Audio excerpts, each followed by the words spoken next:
She's just a girl, but she's on fire. Do do do do do do. You can try me now again. She's on highest. Wait, hottest or highest? I don't know. Highest of the hottest of the hottest girls. Say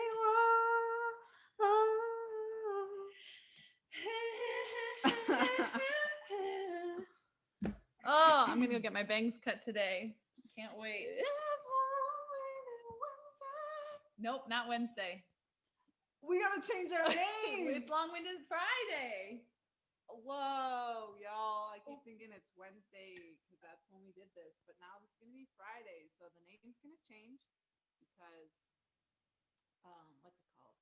Alliteration is really important to me. It might change. Long for. I'll think about it. Anyways. We're still gonna be long-winded. It's just on a different day. Yes. Okay, you think about it. Let us know. Y'all let us know. So y'all, we want to share with you how we are doing, what we're thinking about everything that has gone down this week. But before we do that, we have quite a few announcements for you. So many events, we're trying to schedule our posts and flyers so that it all makes sense. You probably have a better grasp on like the timeline of the thing. So I'll let you take it away. What do we got going on in the next couple of months? Yes. If you are looking to be in a place to start your journey, to continue your journey, to sustain your commitment and root into racial equity, social justice, identity work, all those things, we have a lot of offerings for you. It is 2021, although it might not feel like it. It is a new year, a new day. With some of the same themes here for us to continue to delve into. So we had our first white affinity space groundwork of the year last night. Shout out to those 10 folks. Thanks for being here. And so our next opportunity will be our second groundwork. So that'll be January 21st. White affinity space in the morning and BIPOC space in the evening or afternoon. January 21st, put that on your calendar. Yep, 4 to 6 for the BIPOC, Black and Indigenous folks and people of color. Yep. And what time for the whites? White folks, for the whites, it's 10 to 12. And this is all Mountain Standard Time. We're still in the Stolen lands of the Arapaho, Cheyenne, and Sioux in what is being called Colorado. Are we on our right Facebook? Yeah. Okay, We're good. Cool. So groundwork reminder is the entry point to our community trainings. So it is a 2-hour session. It's $35 for white folks, $15 for Black and Indigenous people of color.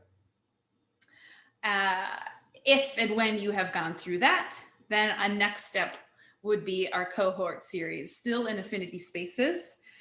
The white affinity space is called Uprooted, and the next Uprooted is at the end of this month. We're going to try it on 2 different Saturdays for a little longer duration. So Uprooted is January 30th and February 6th from 10 to 3 with an hour-long lunch break in between. So it'll be 2 hours lunch, 2 hours, and then the following Saturday, 2 hours lunch, 2 hours. It's a marathon. It's a marathon, and it's a new format. We've been doing 4 2-hour sessions every other week, so it'll be an interesting information for us to see just how that works, because we want to be flexible. We were hearing from folks that sometimes weeknights are not feasible for various reasons. So that is coming up, and so that's our 3rd edition of Uprooted. That's pretty exciting. Shout out to that. That's awesome. And I think last night was our 15th session of White Affinity Space. Wow. So So many white groups, so We're little getting- time. It's so awesome. It's really awesome. So yeah, chipping away, building our sphere, creating our community, creating new culture, way of being, kind of pretty awesome. And so groundwork, uprooted, then liberated. Yes. Liberated is a parallel track with Uprooted. So 2.0 after groundwork. It is for, again, BIPOC folks. And it's awesome, y'all. Like if you're watching this or someone's watching this who is Black or Indigenous or a person of color, there's no reason for you not to come to Liberated. Like literally, it was a space of such healing, such community, such liberation, which sounds like duh, but like it really was. Like people were able to be like, no, I'm uprooting the belief that like that I'm not good enough to do A, B, or C. So that's gonna start the same. Nope, it's on its own track. It starts February 9th, Tuesday, February 9th. And so it's going to go every other Tuesday from 4 to 6 p.m. Mountain Standard Time. So we're going to try out that time frame. If you want to go to that, make sure that you attend a groundwork session if you have not already. The next one's, like we said, January 21st, 4 to 6. And then if you are interested in building up your facilitator skills, if you are a leader, oh my goodness, that is so funny. No, stop.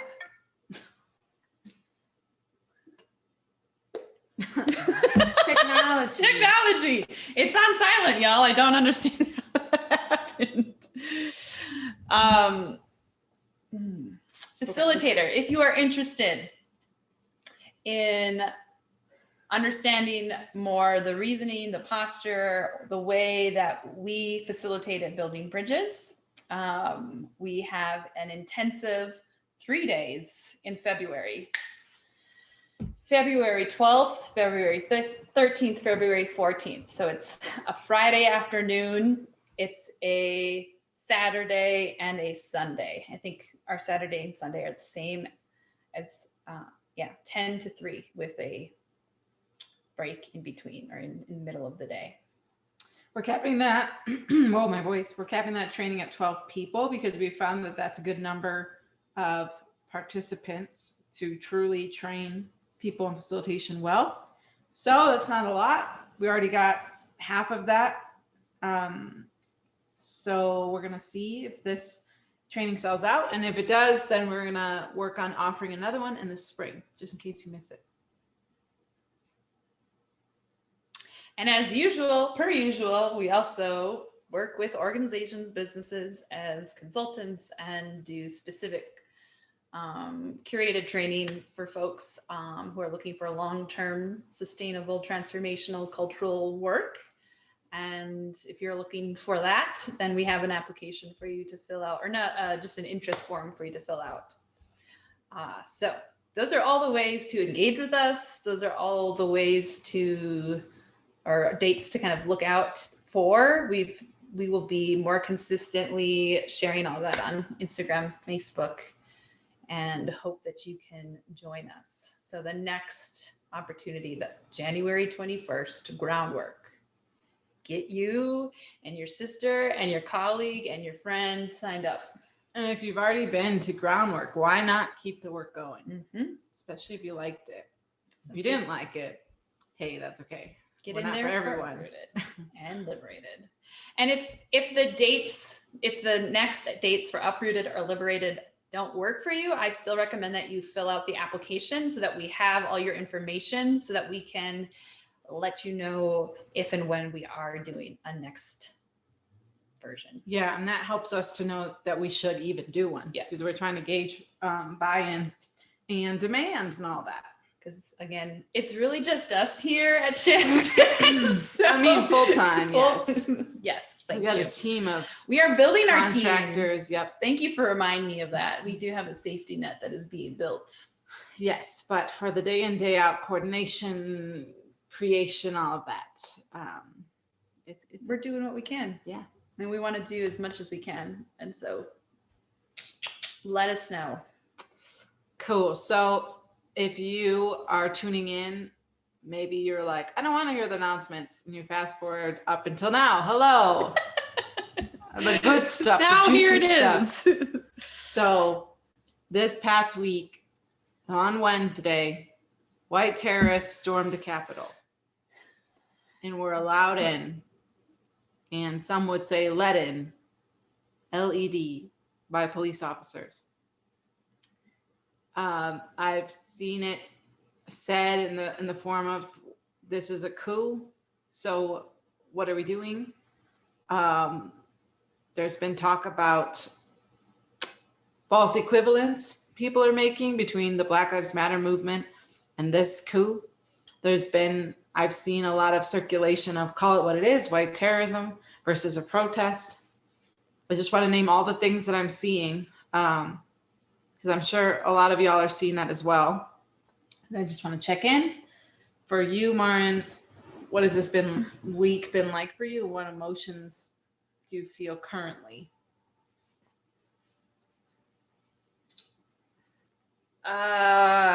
Currently, I feel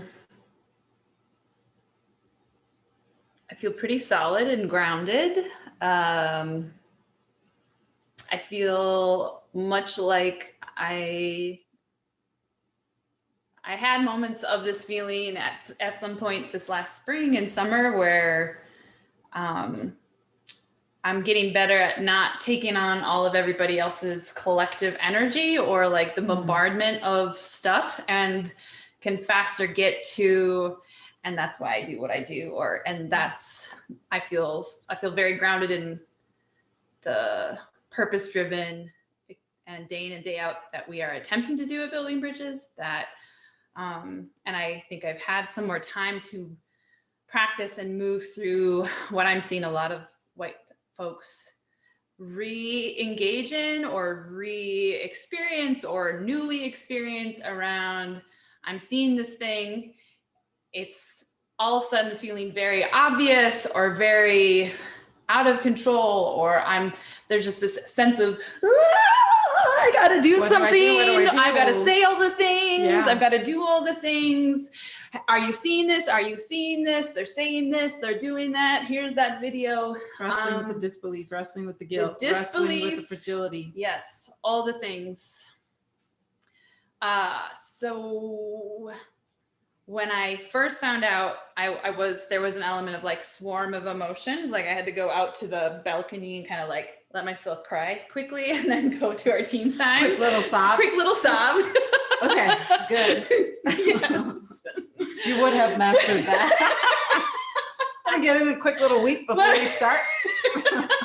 Let me just emote a tear and then I'll be good for an hour or two. It's gotta be a potent one. This one tear has to be the potency of 2 hours of weeping. Make it count. Okay. Yes, I did that. So, and I think it was more just like an anticipatory of like, I don't have all the information. I'm being bombarded by texts like, are you okay? How are you feeling about it?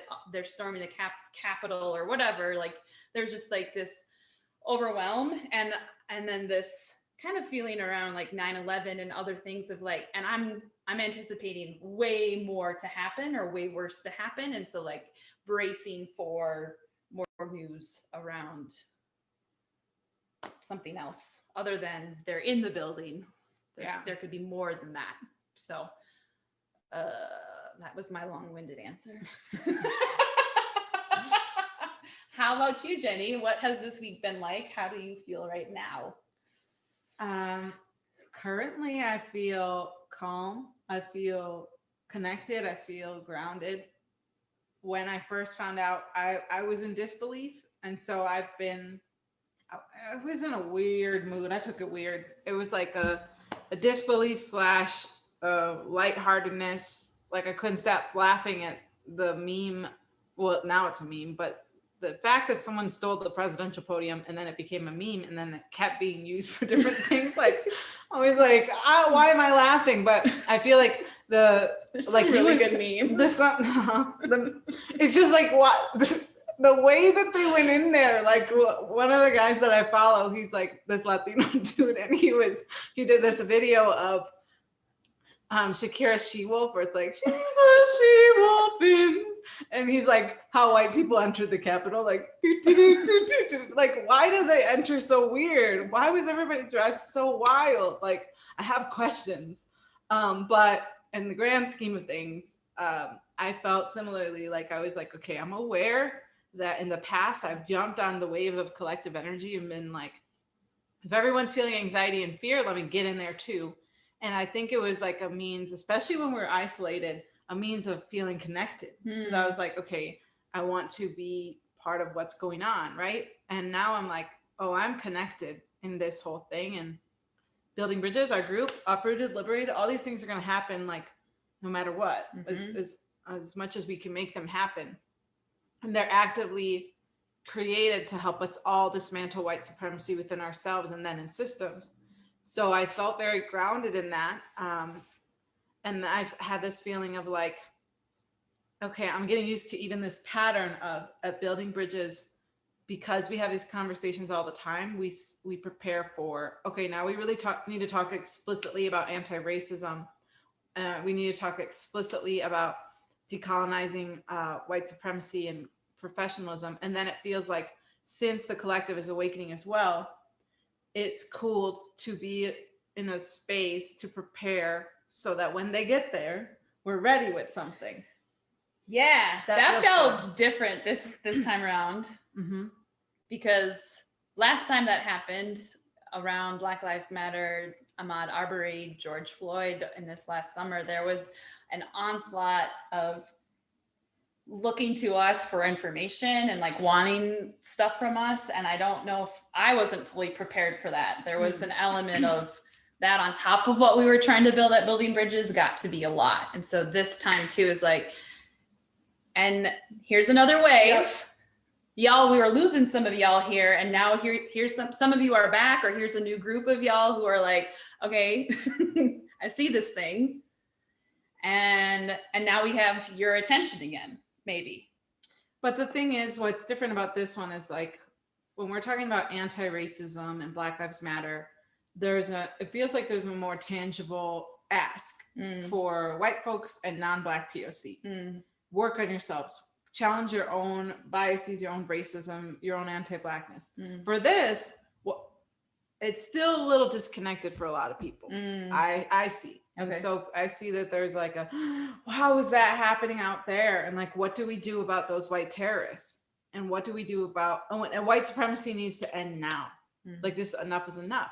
I've seen that from all types of people, even like celebrities who talk about this stuff all the time. And I'm like, yo, like what?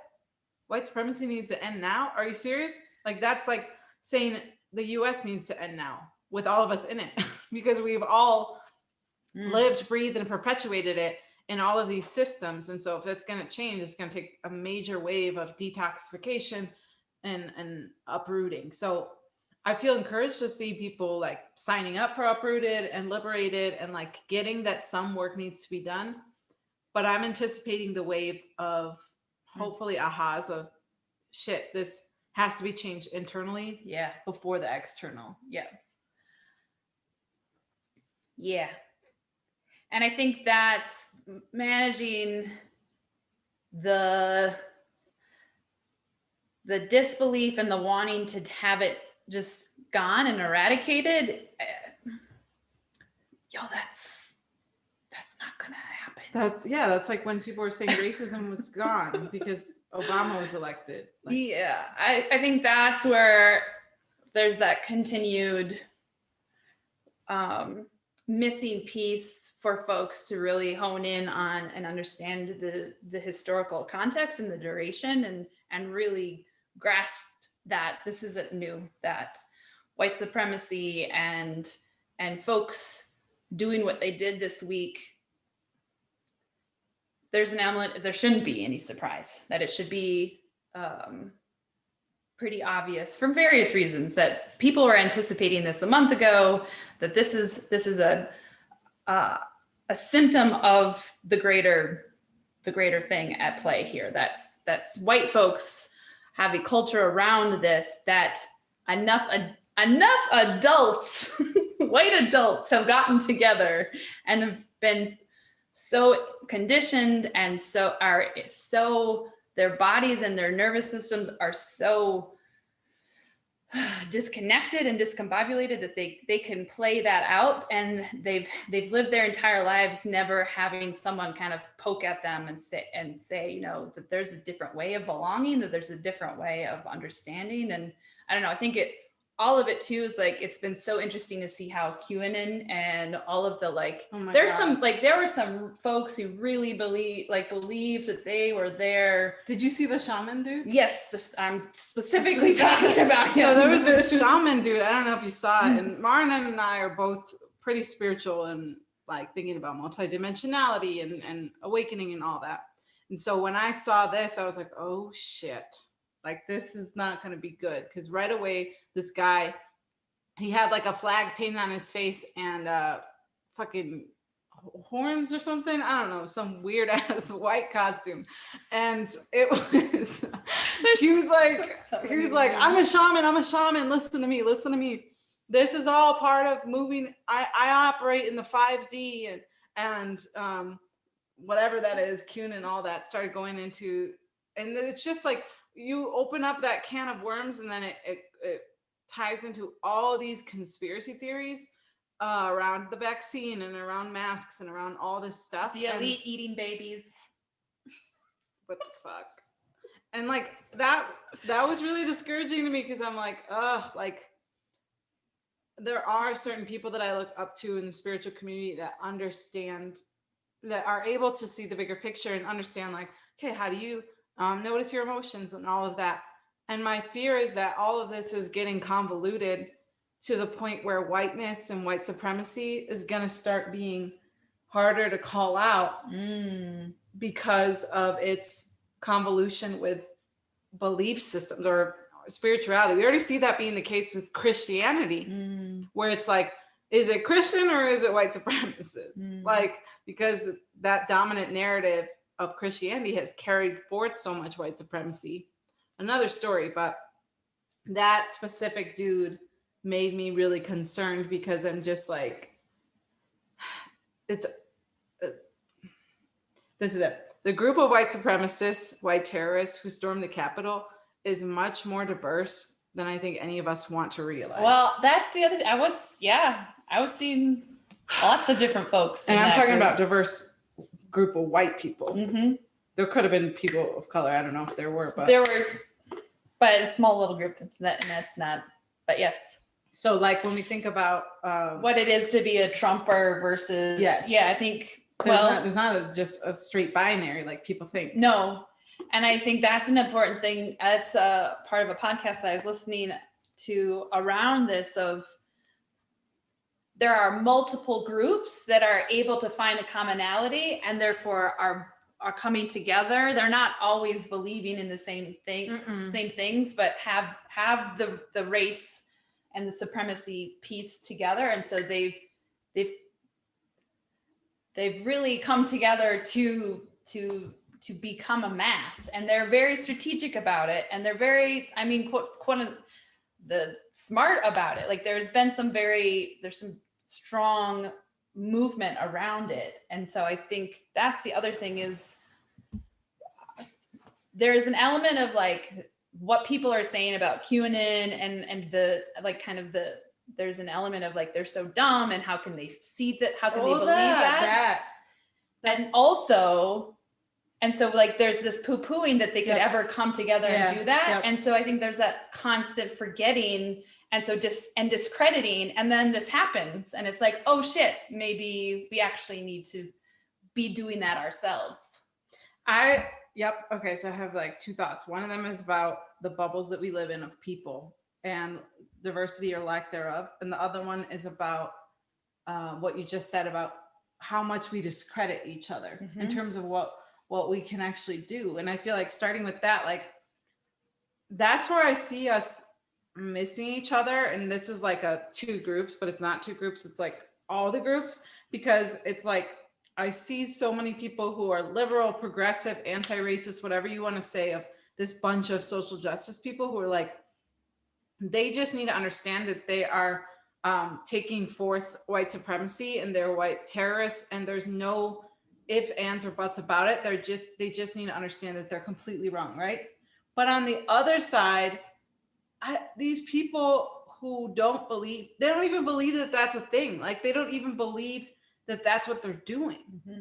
From what I see, they see it as reclaiming the US and a revolution. Mm-hmm. We're both saying the same thing. Mm-hmm. We're both, not both, I don't want to use that language. We're all saying the same thing. That a revolution. Coming at it differently. I'll be careful about how I say it, but I need to say this. We're all saying the same thing of we need a revolution. But there are tactics being used that are completely oppressive, that oppression hypnotizes you. It makes you very blind to what you're doing. So how are we going to, as people who are experiencing the oppression or who are trying to dismantle it, how are we going to get through to the oppressors if you keep saying you're doing, if we keep saying we want a revolution and you're stopping it, and you're not hearing that they also want a revolution? Like, I think that's where we're missing the mark of, like, we think we're speaking entirely different languages when we're not. It's just the side of the coin in which you are approaching it, and the side of the coin in which white terrorists and white supremacists are approaching it is fucking scary. Like, that, I don't think that that's what social justice people, for the most part, are advocating for. Mm-hmm. What do you think of that? I'm trying to process it.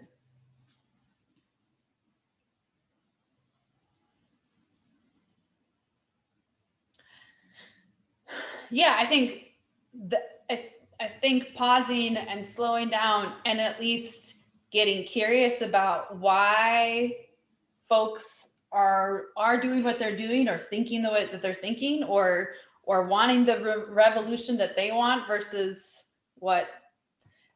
I think that is an important piece, because at least with white folks, there is this element of you're doing it wrong, or you're bad, or you're stupid, you don't know what you're actually asking for or looking to do. And ultimately, how do we, like, what I believe is folks inherently are looking for belonging and for community and for purpose and to matter.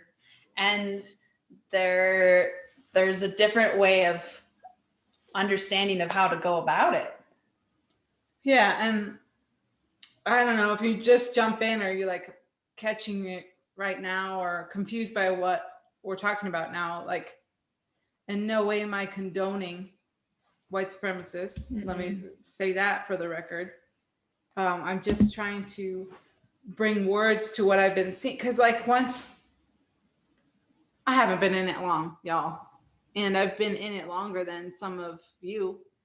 And when you see the patterns replicate again and again and again of white supremacy, it doesn't exist, then this is what, and when you see, like, the tactics of the oppressor are so fucking predictable. Mm-hmm. And so that's why I'm like, that could be, I feel like we could better acknowledge that and work smarter. Yeah.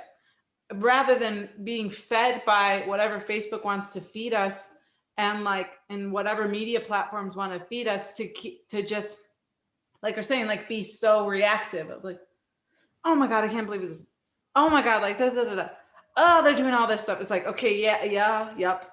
Yeah, they're doing that. And, like, disbelief isn't bad. It's just like, can you recognize that disbelief and then see the bigger picture of, we're in the midst of changing the entire future of where the US goes. So it's critical that we're all eyes wide open, figuring out our roles. Yes. Figuring out what's worth our energy and what's not. Yep. That's how you navigate a war. Used to be an army general in another life. Oh, you're going to say that? Oh, you're nice. I like it. Well, and astrologically, literally, we are going, like, the U.S. is going through its own Saturn return. So in the next 4 years, y'all, like, some of this is just going to continue to be something. So look that up if you're astrologically interested. Yes. Now I lost my other thought. Never mind. I remember the other thing I was going to bring up was, so I was talking with a friend yesterday, and he was like, how many white people are actually in this state? No, he was like, isn't it, aren't white people the minority now? Like, why are they acting like they're not? And I'm like, no, they're not yet. And not in the US. In the US. Mm-hmm. And he was like, no, I'm pretty sure they are. And I was like, I know it feels like they are, but they're not. Look at the stats. So he started looking it up. It's still over 60% white. That's what we have in documented data, right? So there could be undocumented folks that would tip the numbers. But then he was looking up state by state, all majority white, majority white, majority white. And the number of Black, Latinx, Asian, Indigenous are just 10 or less, or minuscule, 0.5. And I think it was this, I had this aha moment of like, oh my God, he surrounds himself with a bubble of diversity. I surround myself with a bubble of diversity. There's many people in the social justice realm who are trying to surround themselves with bubbles of diversity. The more we're in that, the less we realize the bigger makeup of who's actually in the US. So if that's happening for me, and for him, and for people who are like, wait, but all I see is like Black, Brown, Asian, Indigenous people around me. How much is that happening for Vermont? That's 92% white. Like I just started thinking about, if you grew up only around white people ever, and you don't even work with another Black or brown person, what are you going to believe about them? Like literally the media is all you have. And we're barely diversifying the narrative.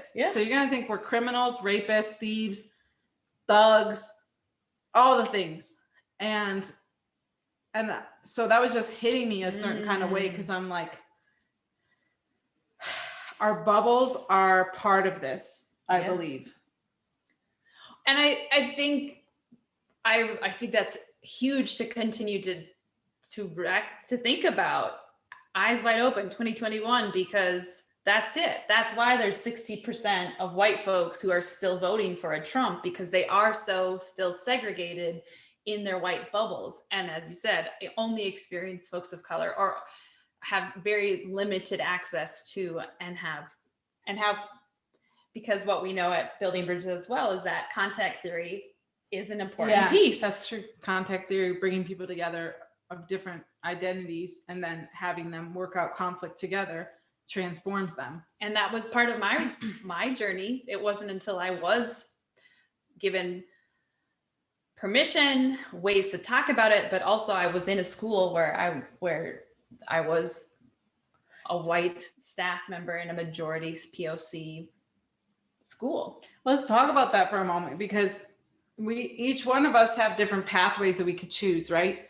And I think that for a lot of us, we can stay in pretty homogenous realms of people that look like us, if we choose to. But the difference is, for BIPOC, if you choose that, most likely you're choosing a life of poverty, because those are the spaces where we see the most people that look like us. But if you're a white person, you're choosing wealth. So if you're a BIPOC person who chooses the white spaces, that's the only way that you achieve the wealth. So if you, in your life path, Maren, like what would have happened? Could you have continued to live a life where you were in an all white bubble? Absolutely. And what would that have looked like? Like what choice needed to be different? Well, I think that was a major aha I had in terms of like looking back with where I grew up and who my teachers were and the bubble that I was in. And so in Minnesota, I grew up on the western suburbs in Plymouth, and eventually I was a teacher in Brooklyn Park, which is just north of Minneapolis. And they're literally 15 minutes from each other on a highway. And a majority of my life, 30 plus years of my life, I was, because of housing policies and because of location and all of that, I could stay very segregated in a white affinity affluent space. And so I would have to go to the city to attempt to even experience some diversity, and that didn't happen until I was in college. So yeah, there has to be a major choice to get out of a suburb or to live in a city or to even move out of Minnesota in some regards. So yeah, there are different choices. And when I moved here to Colorado and then I ended up in Lafayette, I did have that thought of like, I've chosen the suburbs again. I'm going to be in a white affinity space again, quote unquote. And so that is something to always be thinking about.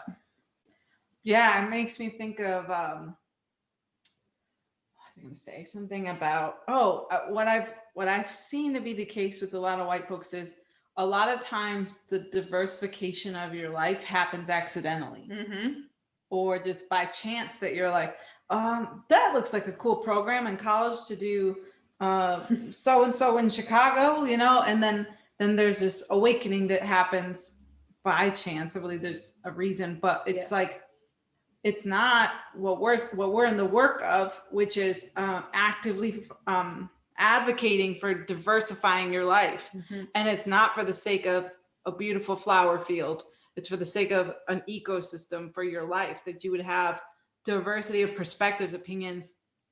And I feel like even for BIPOC, that has been hard for me. Like I've had to actively choose to be in diverse spaces and sometimes be the diversity, be the different person to help grow that, because one helps more. One of us makes it like, oh, well, at least there's one other person, then there's two, then there's three, then there's, you know, so I feel like,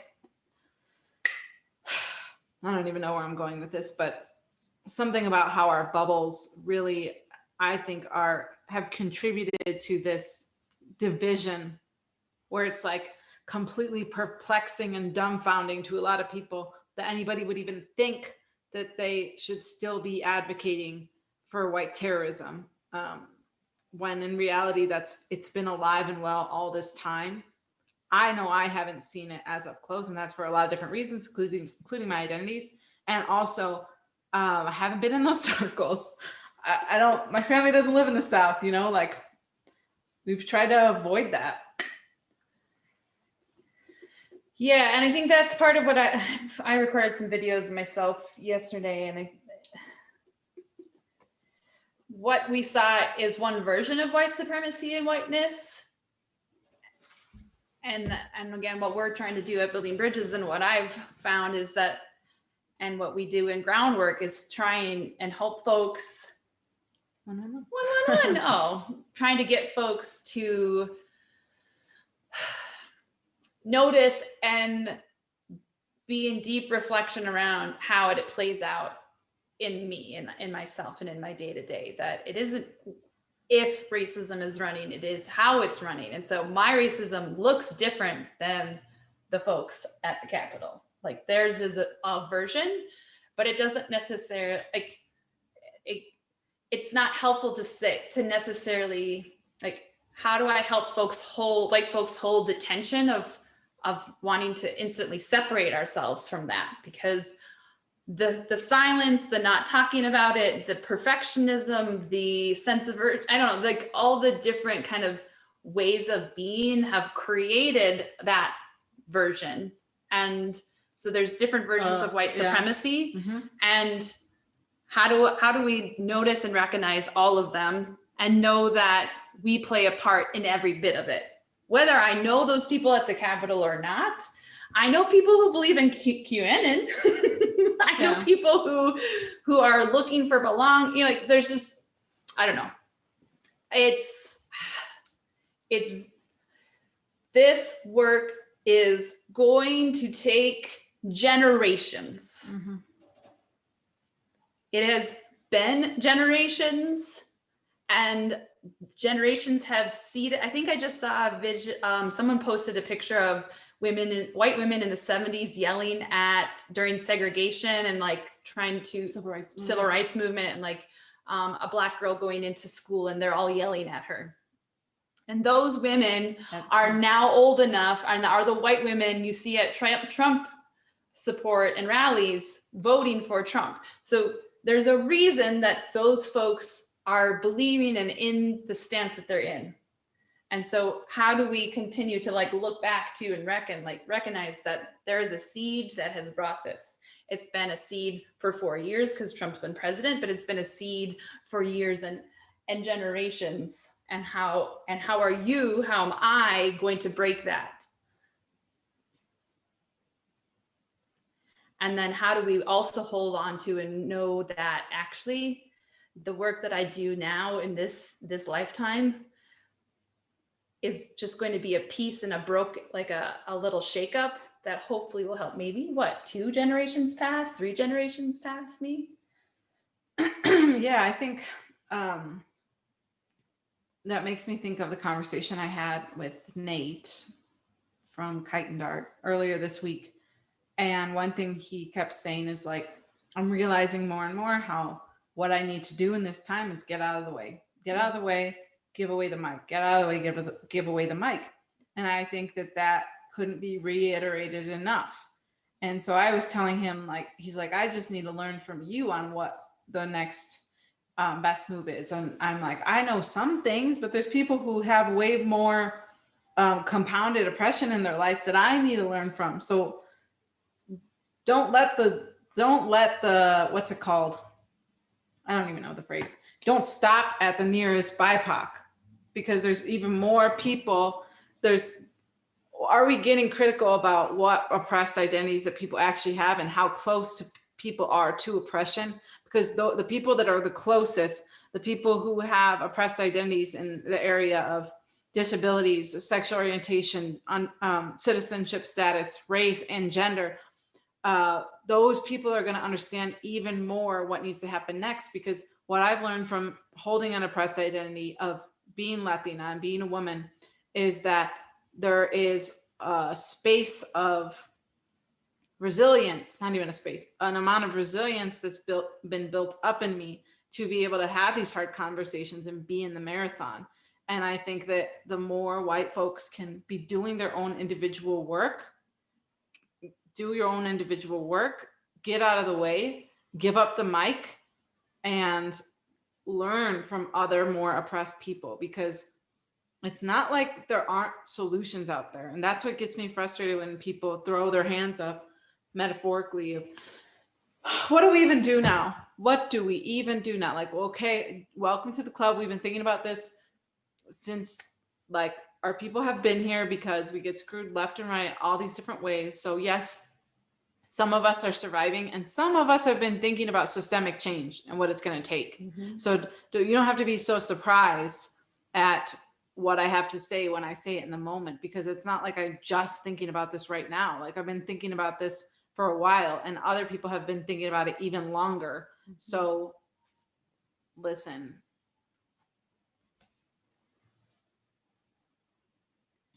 And take a breath and slow down and really do some excavating, because I think that's the thing too, is like, this is another surge. And so I see, like, so the go-to is actually to like go chew people out on social media, and maybe your energy's, maybe that's a good way to spend your energy. Maybe it's not.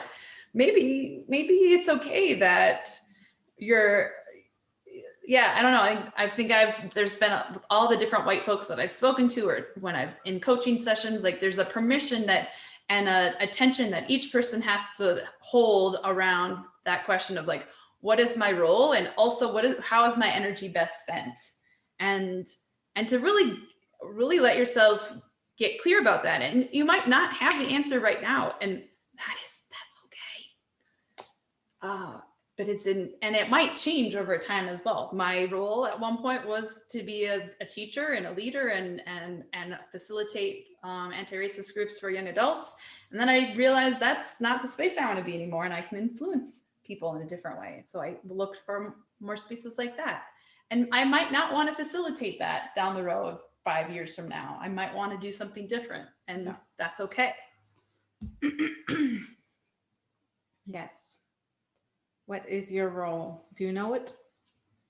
If you are about this dismantling white supremacy, over the next 500 years, over this change, right? The rest of your lifetime. For the rest of your lifetime and your kids and your grandkids.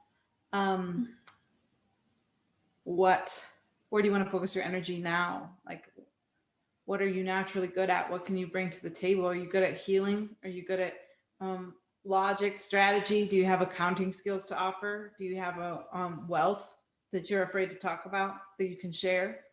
Whether that's money or knowledge, what can you give? Because the more diverse we are in skills and knowledge and expertise, the stronger we're going to be to make the change. Okay, we're at time. Let's do a checkout.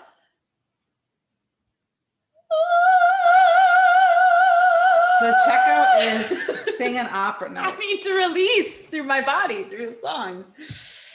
A checkout. What's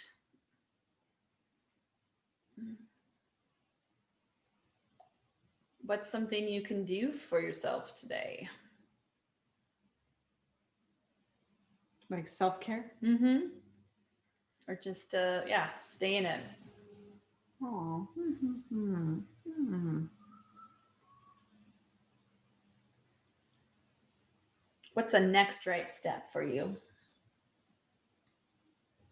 I feel like tonight I just need a chill night.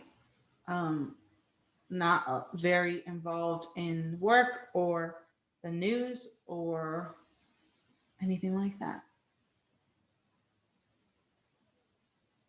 What about you? Yeah, I think same. I need to go work out right now. I need to go release some blah out of my body. Some bleh. Yep. What about y'all? What are you gonna do to take care of yourself? What's the next right step?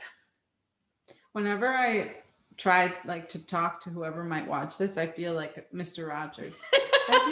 Have you taken care of yourself today? What do you think about parents that separate? Have you ever experienced that? I love Talked you. about deep stuff. We did. Okay. Thank you. And we will see you not next Friday, but the next Friday. We're going to be on an every other Friday rhythm. So catch you later.